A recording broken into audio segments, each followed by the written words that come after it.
Good morning, everybody. Welcome to Treya Tarot. This is the collective reading for Thursday, August 15th, 2024. I am using the Ethereal Visions today, and I'm currently shuffling because I felt like the shuffle I did at the beginning was just not enough. There seems to be this sensation coming through about needing to reorganize, needing to rethink or re-envision or keep something in its creative stage for a little while longer. I get the feeling like the desire to shuffle endlessly is sort of the feeling, or it's mirroring a feeling that might come through in the reading about needing to, give something a little bit more time to marinate or, process through before you take or make any conclusions, take any action. There's extra new information, I'm sure, that will become available to us in our individual circumstances, collectively even. That's just the feeling I get. Okay, so if you like my reading style, please like, comment, subscribe, and ring the notification bell if you want to be notified when I upload a new video, which is usually, Monday through Friday. So yeah, Two of Swords. There's some indecision and some needing to, shuffle things around a little bit. That Two of Swords is interesting for me, especially with the two people here. This could very distinctly be a decision between two different things, two different people, or two different circumstances. So whatever it is that you're deciding upon today, it seems to be that it's, again, a choice between practical reality, physical circumstances, and heart-centered reality, or the things that you dream about and hold dear with that King of Cups. The thing about the Two of Swords, though, is that whenever a decision between two seemingly opposing things comes into question, there's always a third way around it. And that Two of Swords is there to show you that third way. So it's asking you to take a little bit more time to think through until you understand a little bit better before you make your decision. The fact that she's blindfolded, it can sometimes feel like you have to make a decision no matter what you're able to assess about the circumstance, but that's not the case here. You don't have to make this decision blind. Excuse me. That Four of Cups, there's this floating dream, not to be too literal about that fourth cup there, but there's this dream that's present that isn't being matched completely in reality, or so it seems. And I want that to be a very clear, or so it seems. It's pretty clear to me that one of these circumstances, things, people, or situations actually is the thing that you're looking for. That nebulous floating dream that has always just kind of been in your inner reality, it's here, but it looks too normal. It looks too acceptable, too everyday, I'm trying to think of different, ways to describe this. The King of Pentacles tells me there that both of these situations, both of these things are viable. But that one of them is the heart's dream. The thing that you actually really, really want.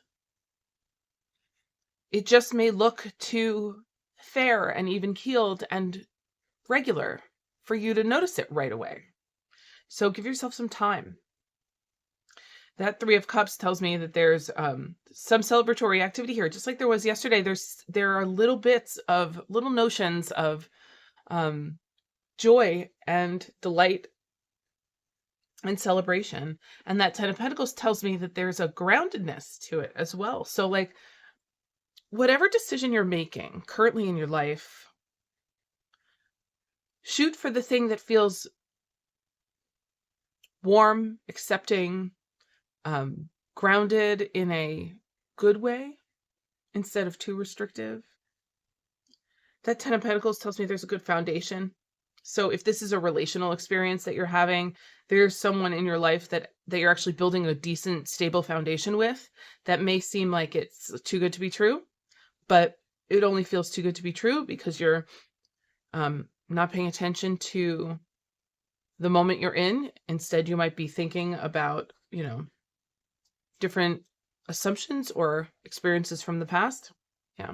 Six of Swords on the bottom of the deck. That's very much movement away from the hard stuff. That's, respite and finding some kind of relief, even though you're weary, In the Morgan Greer and the Rider-Waite, there's a woman and a child, or it seems it could be a woman and a child being ushered across the water by another person. So there's a kind of rest involved here. The thing I like in this deck is that that it's the person steering their own boat, so to speak. So there's something about this decision that pulls you out of a stressful situation or circumstance and into something that's a lot less choppy, pulls you out of choppy waters. Something stabilizing. Oh, I love it. So many pages recently, which means so much new information, so many messages. Ooh, 2 pages. Look at that. Okay, so messages of passion or creativity and messages of new direction and ideas, new options.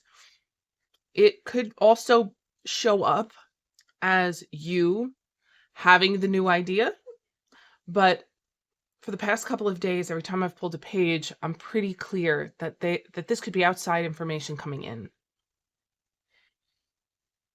So some of you are relocating or planning to relocate or move. Some of you may be totally restructuring how you view certain goals and dreams of your own. That Page of Swords, that's like a recalibration of your mental space about whatever this dream is here. The thing about the Four of Cups is the disillusionment part, There is that sense of the dream might be too nebulous or too much in your imagination to be brought into reality, but I think that's just the doubt. Okay, this is the doubt because everything around it is solid. That Three of Cups, that celebration.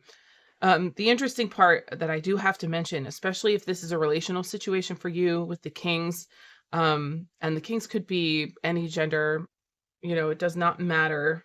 That energy can exist in any person.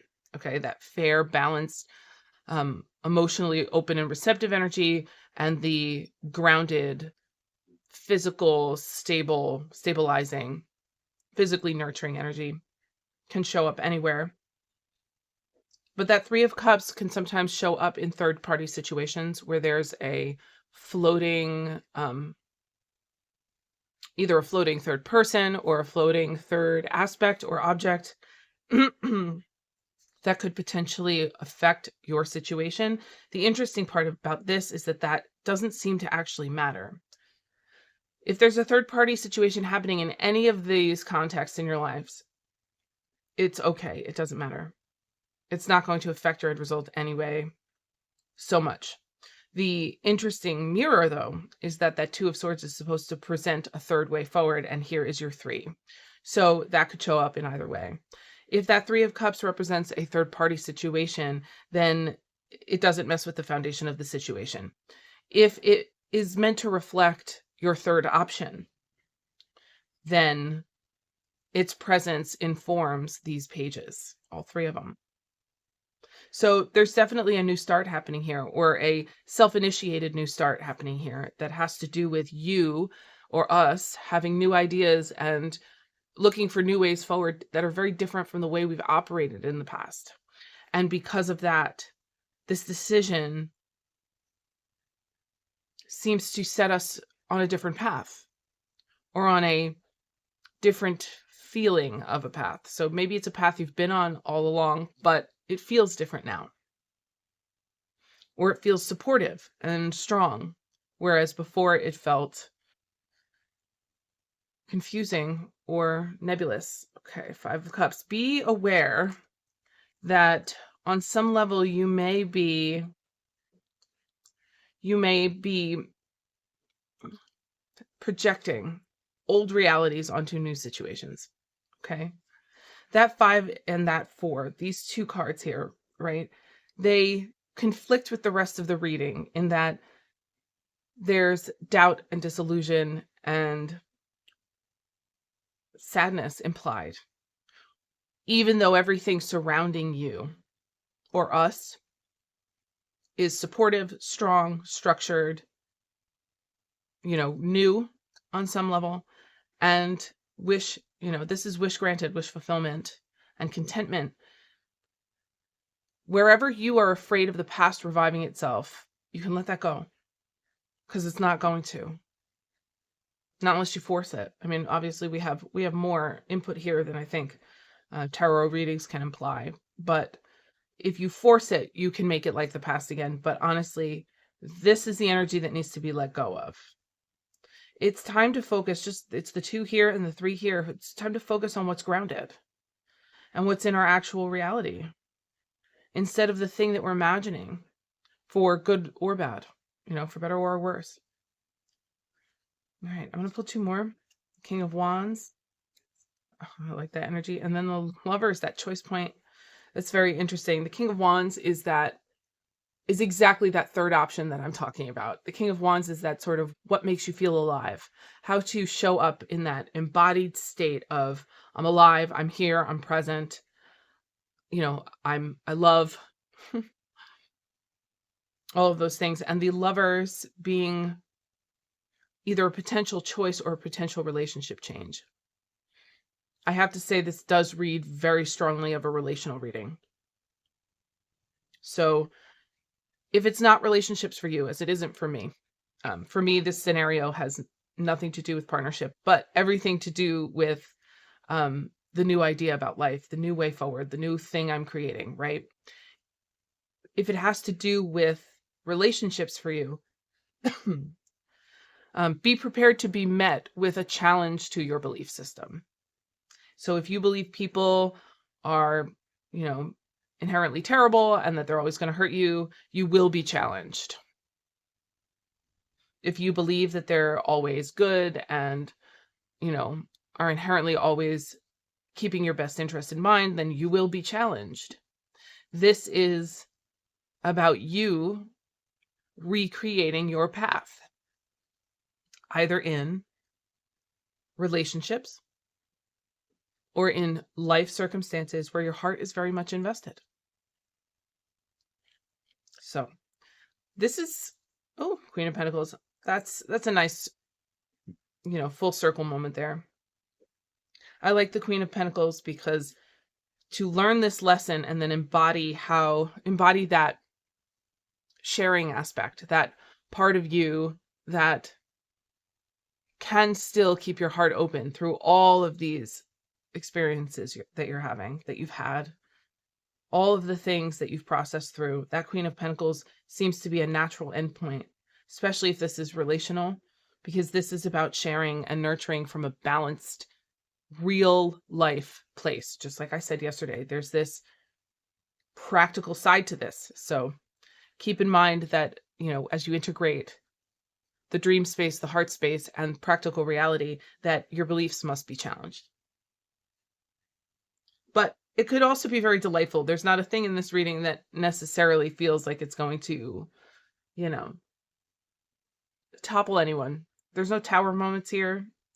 This is almost the opposite of that. It's being present with your vulnerability and your doubt and still letting yourself rest in the structure and foundation of the situation that you're building, or the people and relationships you're building. Or rather, the relationships you're building with people, because, that came out funny. So, very good. Have a wonderful day, and I will see you tomorrow. Talk to you soon.